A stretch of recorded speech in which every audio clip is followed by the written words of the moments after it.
बिहार की राजनीति की बात कर लेते हैं। संतोष सुमन मांझी के इस्तीफे के बाद सियासत गर्म हो गई है। बड़ी खबर, दिल्ली में बिहार बीजेपी नेताओं की अहम बैठक में सांसद और वरिष्ठ नेता मौजूद रहेंगे। राजनीतिक घटनाक्रम पर एक विशेष चर्चा होनी तय है दिल्ली में, जहां पर बिहार में संतोष सुमन मांझी के इस्तीफे के बाद सवाल बड़े उठे। जहां 23 जून को नीतीश कुमार बिहार की राजधानी पटना में देश के विपक्षी दलों की एकता की एक मीटिंग करने वाले हैं, वहीं उनके अपने राज्य में उनके अपने साथी उनका साथ छोड़ रहे हैं, मंत्री पद छोड़ रहे हैं। इसको लेकर बीजेपी भी बदलते घटनाक्रम को लेकर एक्टिव है। दिल्ली में एक खास मीटिंग होने वाली है, सांसदों और वरिष्ठ नेताओं की राजनीतिक घटनाक्रम पर विशेष चर्चा। और बिहार में 23 जून को विपक्षी दलों की बैठक है, लेकिन बिहार में महागठबंधन सरकार के सहयोगी हिंदुस्तानी अवाम मोर्चा के कोटे से मंत्री बने पूर्व सीएम जीतन राम मांझी के बेटे संतोष सुमन मांझी ने इस्तीफा दे दिया है। विपक्षी दलों की एकता पर झटका तो ये है ही, लेकिन सवाल है कि जीतन राम मांझी आगे क्या करेंगे। संतोष मांझी के इस्तीफे के रूप में जो कल हुआ, उसकी पटकथा शायद मांझी ने अप्रैल में ही लिख दी थी। वो अमित शाह से मिले, नीतीश के खिलाफ बयानबाजी की, नीतीश की शराबबंदी की खिलाफत की, सरकार के खिलाफ सचिन पायलट जैसा अनशन करने की बात कही, लेकिन हाल तक नीतीश के साथ ही रहने की बात भी कहते रहे। ताज़ा घटनाक्रम पर विचार करें तो पिछले 7 जून को ही अपने विधायकों के साथ नीतीश ने मुलाकात की, फिर अगले दिन राज्य की शिक्षा व्यवस्था पर सवाल खड़ा करने राज्यपाल से मिलने चले गए। इधर 23 जून की विपक्षी दलों की एकता में नीतीश ने जीतन राम मांझी को नहीं बुलाया। नतीजतन 13 जून को बेटे संतोष मांझी ने कहते हुए इस्तीफा दे दिया कि उनकी पार्टी को जेडीयू में विलय कराने का प्रेशर है। ऐसी बात जीतन राम मांझी ने भी अप्रैल में कही थी। अभी भी मांझी कहते हैं कि इस्तीफा दिया है, लेकिन महागठबंधन के साथ ही हैं। जाहिर है इस्तीफे के पीछे का कारण तो है ही, तो ये भी जाहिर है कि इस्तीफे के आगे कुछ अलग होने वाला है। अमित शाह से मुलाकात हो चुकी है। सवाल यही कि क्या फिर पाला बदलेंगे मांझी, क्या वो एनडीए में शामिल होंगे। इस बीच आज दिल्ली में बिहार बीजेपी के नेता और सांसद बैठक करने वाले हैं। इस बैठक में क्या खास होगा, ये भी खास है। और 7 जून से जीतन राम मांझी से जुड़े बयान भी इस दौरान बहुत खास हैं, और ये अपने आप में इस्तीफे के पीछे और इसकी वजह और आगे की कहानी भी कहते नजर आते हैं।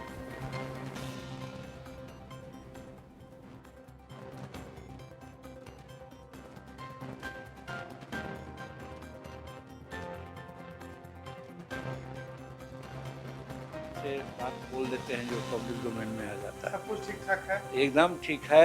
हम लोग सब नीतीश जी के साथ हैं, इसमें कहीं कोई दिक्कत नहीं। हाँ, महिम राज्यपाल महोदय से आज मेरी मुलाकात थी। जब से आए हैं इनसे मुलाकात नहीं हमारी हुई थी, तो इसलिए हमारा फर्ज बन रहा था कि इनसे मुलाकात करके बिहार की सामाजिक, आर्थिक, शैक्षणिक स्थितियों के बारे में इनको हम बतावें।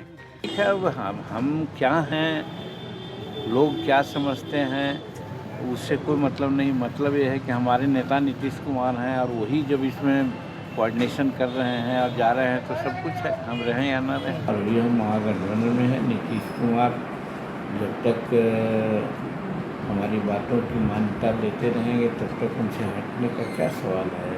जब नकारात्मक कोई बातें होगी, कोई शर्त के आधार पर काम बात नहीं होगी, तभी ना हो सकता है। तो ऐसी बात तो अभी है नहीं। शक्ति कुमार हमारे साथ पटना से लाइव इस वक्त ज़्यादा जानकारी के साथ जुड़ गए हैं। शक्ति, बिहार से जुड़े हुए बीजेपी के जो नेता हैं वो दिल्ली में बैठक कर रहे हैं। जीतन राम मांझी के बेटे संतोष सुमन मांझी इस्तीफा दे चुके हैं। बिहार की राजनीति किस करवट जा रही है? देखिए, बिहार की राजनीति में 2024 को लेकर जो है कहे कि बिहार जो है एक्टिव मोड में चला गया। 23 जून को बिहार में तमाम जो विपक्षी नेता हैं जो बीजेपी के खिलाफ हैं, उनकी एक बैठक भी नीतीश कुमार ने बुलाई है। उसके बाद आज जो है बीजेपी कोर के जो बिहार के जो वरिष्ठ नेता हैं और सांसद हैं, उन सभी की बैठक जो है दिल्ली में आज दोपहर होने वाली है। तो इन दो बैठक में जो है तमाम जो राजनीतिक घटनाक्रम बिहार में भी चल रहा है, संतोष सुमन जो जीतन राम मांझी के बेटे हैं और नीतीश कैबिनेट में मंत्री थे, उन्होंने कल इस्तीफा भी दे दिया। और उसके बाद जो राजनीतिक हालात है बिहार में, इसको लेकर काफ़ी अहम बैठक ये कही जा रही है बीजेपी की। इसमें जो है बिहार के आने वाले चुनाव में और ख़ास करके अभी जो 23 जून को जो विपक्षी एकता की बैठक हो रही है, उन तमाम विषयों पर जो है आज बीजेपी के नेता जो है मंथन करेंगे। और साथ ही साथ बिहार की जो राजनीतिक परिदृश्य है, जिस तरह से वो अगर बात करें हम बिहार में जो है दलित वोट बैंक को भी साधने की लगातार कोशिश की जा रही है। और साथ ही साथ आपको बताएं कि जो बीजेपी ने जिस तरह से सम्राट चौधरी को बीजेपी का प्रदेश अध्यक्ष नियुक्त किया था, और उसके बाद जो है जिस तरह से नीतीश कुमार की पार्टी जेडीयू है, उसमें लब कुछ समीकरण की जो बात करते, कुशवाहा वोट बैंक को अपने तरफ खींचने की बात की थी। और उसके बाद छोटे छोटे दल जैसे कि मुकेश सहनी है, जीतन राम मांझी हैं, उपेंद्र कुशवाहा हैं, तमाम जो छोटे छोटे दल हैं उनको एकजुट करने की जो कवायद बीजेपी के द्वारा की जा रही है, उसको लेकर भी जो इस बैठक में चर्चा होगी कि कैसे महागठबंधन के खिलाफ 2024 में जो चुनाव होगा उसमें जो है छोटे छोटे दलों को एकजुट करके बीजेपी जो है कि चुनाव को लड़ने की तैयारी में लगी हुई है। इन सब मुद्दों पर भी जो है आज इस बैठक में चर्चा होगी। जी, इस बैठक में आज चर्चा होगी, लेकिन मुख्यमंत्री नीतीश कुमार की तरफ से कल के घटनाक्रम के बाद क्या कोई रिएक्शन आया है?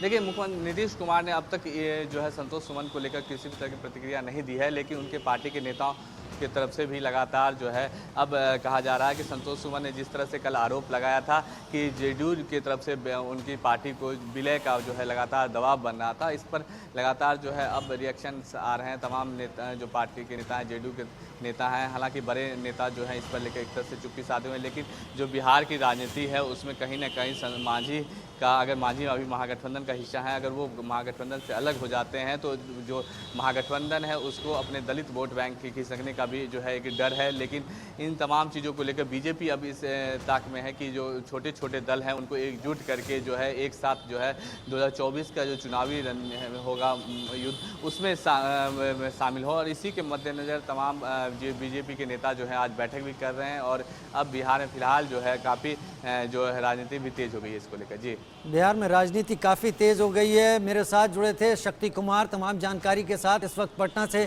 शक्ति, बहुत शुक्रिया हमारे साथ जुड़ने के लिए। तमाम जानकारी के साथ बड़ी खबर हम आपको लगातार बता देते हैं। मंत्री पद से इस्तीफा देने के बाद संतोष सुमन मांझी ने इंडिया न्यूज़ से खास बातचीत भी की। संतोष मांझी ने क्या कुछ कहा, ये सुनते हैं।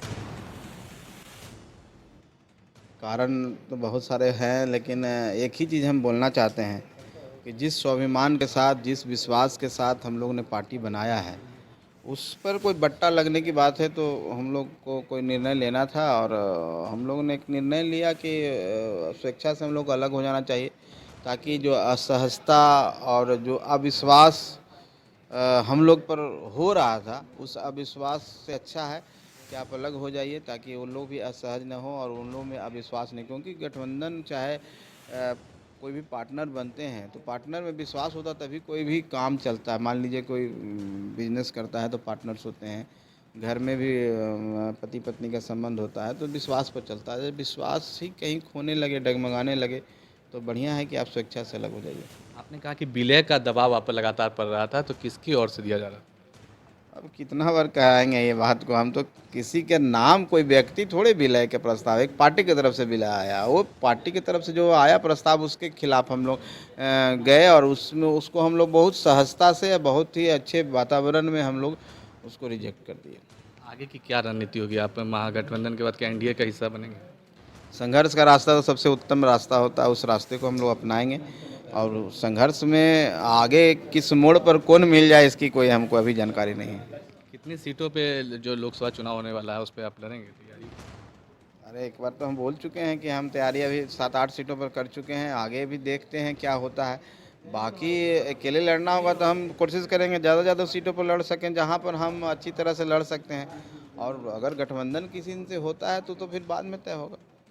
ये थे संतोष सुमन जी का कहना था कि गठबंधन होता है तो इस पर बाद में निर्णय लिया जाए कितने सीटों पर चुनाव लड़ें। क्या प्रभात कर सकते हैं पटना? जीतन राम मांझी के पुत्र संतोष मांझी का इस्तीफा इस बात को दर्शाता है कि महागठबंधन में सब कुछ ठीक ठाक नहीं है। एक तरफ विपक्षी एकता की बात हो रही है और विपक्षी एकता के लिए 23 तारीख को बिहार के पटना में ही बैठक आहूत की गई है और उसके पहले सहयोगी दलों का नाराजगी और छोड़ना यह बताता है कि आने वाले समय में विपक्षी एकता ये पूरी तरह से विफल हो जाएगी।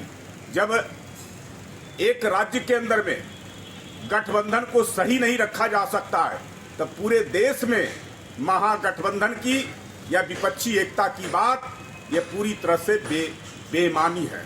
दबाव की राजनीति करने में विश्वास जो लोग रखते हैं उनको मुबारक हो। वो जहां भी जाएं, जो भी फैसला वो ले रहे हैं वो महागठबंधन का सिर्फ नेतृत्व ये सब चीज़ों को देखेगा, लेकिन कोई असर पड़ने वाला नहीं है। उनका ये फैसला आत्मघाती साबित होगा। आने वाले दिनों में उनको पछताना होगा। बिहार में 40 की 40 सीट पर महागठबंधन की जीत होगी। संतोष सुमन जी भी विधानसभा का चुनाव लड़े थे, वो भी नहीं जीत पाए थे, तो लालू जी ने ही उनको विधान परिषद में सदस्य बनवाया। आज उसी के चलते वो वहाँ मंत्रिमंडल के सदस्य हैं। इसलिए कहने के लिए बहुत ऊंची ऊंची बात कही जा सकती है। हमारी 5 सीट पर अच्छी तैयारी थी तो हम अकेले जो है चुनाव लड़ सकते थे, ये सब कहने की बात है। यह बात बिल्कुल स्पष्ट है कि जैसे जैसे लोकसभा का चुनाव नज़दीक आ रहा है और देश में भारतीय जनता पार्टी के खिलाफ जो एक गोलबंदी जो है बनाने की कोशिश हो रही है, उससे भाजपा बेचैन है। और जो उसके पुराने एलाई रहे हैं, जिनके साथ किन्हीं कारणों से बीच में संबंध उनका टूट गया, उनको फिर से कैसे हम अपने साथ जोड़ें, उनको कैसे अपने साथ मिलाएं, और जो गुटबंदी हमारे सामने हो रही है उसको कैसे हम तोड़ें, इस पर वो डेस्परेट ढंग से पड़े हुए हैं।